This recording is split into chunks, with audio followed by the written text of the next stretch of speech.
জি হ্যাঁ,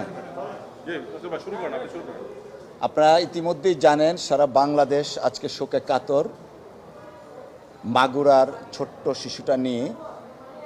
এবং এই প্রসঙ্গে বিএনপির ভারপ্রাপ্ত চেয়ারম্যান জনাব তারেক রহমান সাহেব ভিকটিমের মার সাথে কথা বলেছিলেন এবং ওনাকে আশ্বস্ত করেছিলেন যে এই ছোট্ট শিশুটির যাবতীয় চিকিৎসা সহ যত যা প্রয়োজন তিনি তা পদক্ষেপ নেবেন দলের পক্ষ থেকে।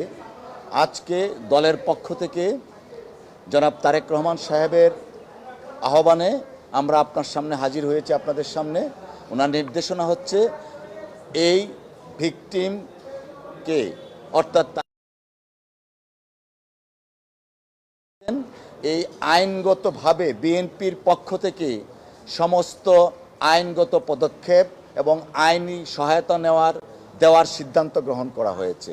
এবং এই জন্য মাগুরাতে বিএনপির পক্ষ থেকে একটা আইনজীবী প্যানেলও ঘোষণা করা হয়েছে, গঠন করা হয়েছে, যার নেতৃত্বে আছেন অ্যাডভোকেট শাহেদ হাসান টগর এবং অ্যাডভোকেট মোহাম্মদ রুকনুজ্জামান খান, অ্যাডভোকেট কুমোদ রঞ্জন বিশ্বাস, অ্যাডভোকেট এম এ মজিদ এবং অ্যাডভোকেট মিজানুর রহমান মিজান। এই 5 সদস্য বিশিষ্ট আইনজীবী প্যানেল জনাব তারেক রহমান সাহেবের পক্ষ থেকে বিএনপির পক্ষ থেকে গঠন করা হয়েছে। তারা গ্রেফতারকৃত যারা আসামি আছেন এবং এই আসামিদের বিচারের জন্য তথা এই ভিকটিমের মা যে মামলা দায়ের করেছেন সেই মামলা পরিচালনা করার জন্য এই আইনজীবী প্যানেল বিএনপির পক্ষ থেকে কাজ করবেন।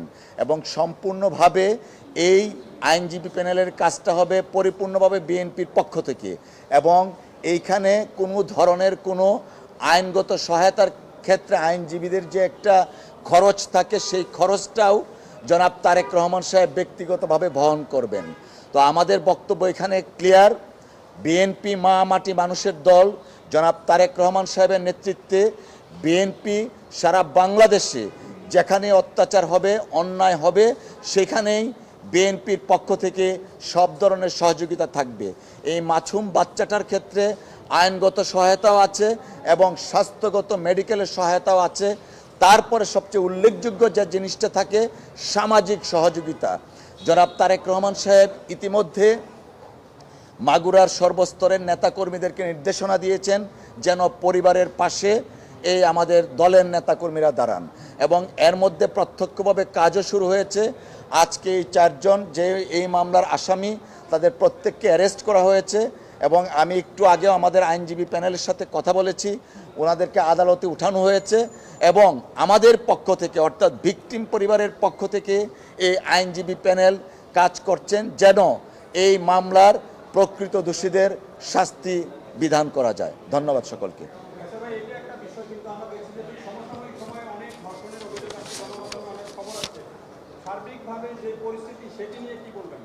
দেখুন, আসলে সার্বিক পরিস্থিতি অফকোর্স আমরা এই ভূমণ্ডলের এই মানুষ, এই বাংলাদেশের মানুষের মনের মধ্যে যে স্থিরতা দরকার এবং মানুষের যে আত্মবিশ্বাস দরকার, নাগরিক হিসাবে রাষ্ট্র তার নাগরিকদের যে সর্বোচ্চ প্রোটেকশনটা দেওয়া দরকার, সেই ক্ষেত্রে এটা প্রতীয়মান নাগরিক তার প্রোটেকশনটা পাচ্ছে না।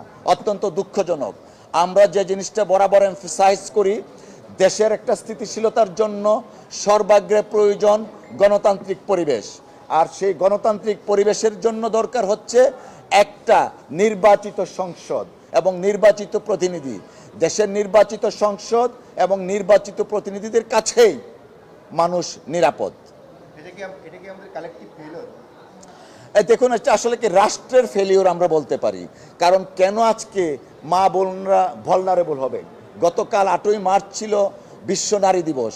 আমরা এই নারী দিবসের প্রাক্কালে কেন বাংলাদেশ এরকম মুখোমুখি হবেন? আজকে ফ্যাসিজম বিরোধী আন্দোলনে বাংলাদেশের মহিলারা, নারীরা নেতৃত্ব দিয়েছেন, দেশনেত্রী বেগম খালেদা জিয়া নেতৃত্ব দিয়েছেন। এবং আমরা দেখেছি ছাত্র জনতার অভ্যুত্থানে আমাদের ঢাকা বিশ্ববিদ্যালয় সহ প্রাইভেট বিশ্ববিদ্যালয়ের ছাত্রী বোনেরা এগিয়ে আসছেন, নেতৃত্ব দিয়েছেন। অথচ আনফর্চুনেটলি আজকে এই মা বোনেরা ভিকটিমে পরিণত হচ্ছেন। অফকোর্স এটা রাষ্ট্রের ব্যর্থতা আমি মনে করি। ধন্যবাদ।